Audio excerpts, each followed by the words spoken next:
My name is Alice Bake. I'm 17 years old. Today's date is the 31st of July, 2019. I'm at Providence Mount Saint Vincent, and I am Cara Rogers' granddaughter. I'm Cara Rogers. I'm 31. Today is July 31st, 2019. We are in Seattle at Providence Mount Saint Vincent, and Terry is my dad. And I'm Cara Rogers. I'm 80 years of age. We are at Providence Mount Saint Vincent, and I am related to me. To start, where were you born? I was born on June 6, 1939 in Nashua, New Hampshire. What was it like being the youngest of four? You know, honestly, the word that popped to mind was it was a privilege to be the youngest of four. When did you move to New Jersey? We moved to New Jersey in the middle of my third grade. My father took a job with the Boy Scouts of America as an assistant director of a training camp. I was in the middle of third grade, and I promptly fell in love with my third grade teacher, Miss Hedden. What do you hold from childhood that still impacts you today?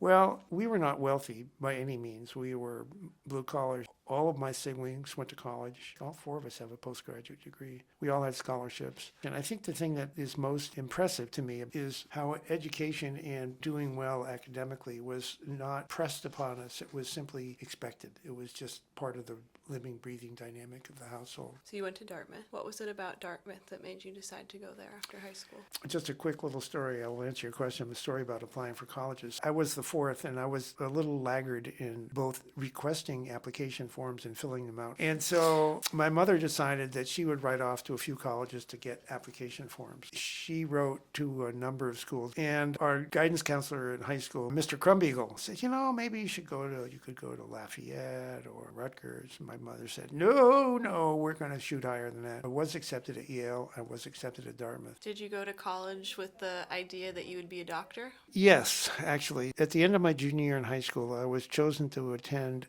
a 6-week tour of Europe that was co-sponsored by the Boy Scouts and supported by the U.S. military, actually. And one of the junior counselors on that trip was, at the time, a medical student at the University of North Carolina. And I became friendly with him and kind of figured out what he was doing, how he was doing it, and where he sat and all of that, and stayed friendly with him for a number of years. That kind of pushed me over the edge. I had always thought I was going to be a civil engineer. My father was an engineer, my brother was an engineer, but I took a different path.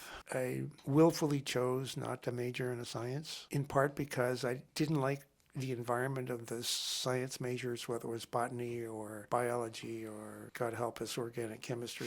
So I chose to major in art, knowing that I have some but limited artistic talent, but it would give me the opportunity to take other courses, which I did. So springtime, we traveled, and I couldn't take organic at that time, so I ended up taking 2 courses one summer, one course at Fairleigh Dickinson, which is in Madison, New Jersey, another one at Rutgers, psych and sociology. And I must admit to a statement that I received at the end of that course. I wrote a paper that was typed up by my mother because I didn't know how to type.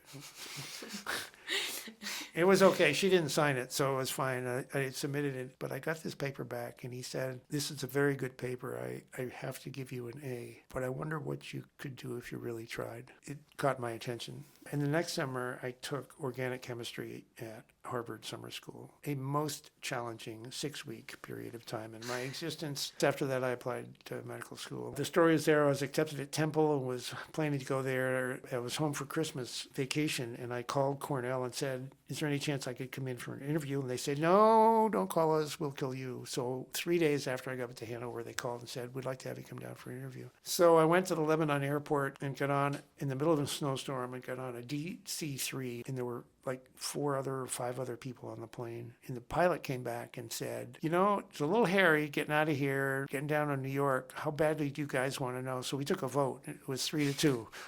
So we went to LaGuardia. I ended up interviewing with a guy named Larry Hanlon, who was the director of admissions at the time, Larry, and we had a wonderful visit. We just hit it off, and I'm quite certain that it was on the basis of that interview that I was accepted at Cornell, because I was pretty woefully ill-prepared for medical school, which he pointed out to me in the middle of my freshman year. Do you think that comment that that teacher made to you, do you think that has impacted you? The answer is yes, it has. Part of the problem with humans in general and me specifically, we have no idea what our upside is. It's not that we settle for something, but it's like we've reached a plateau and say, oh, that's good, this will work. I have no regrets about what I've done or who I've become, but there's always that little notion in the back of my mind, I wonder if I look at my kids and my grandkids and say, it's pretty darn good.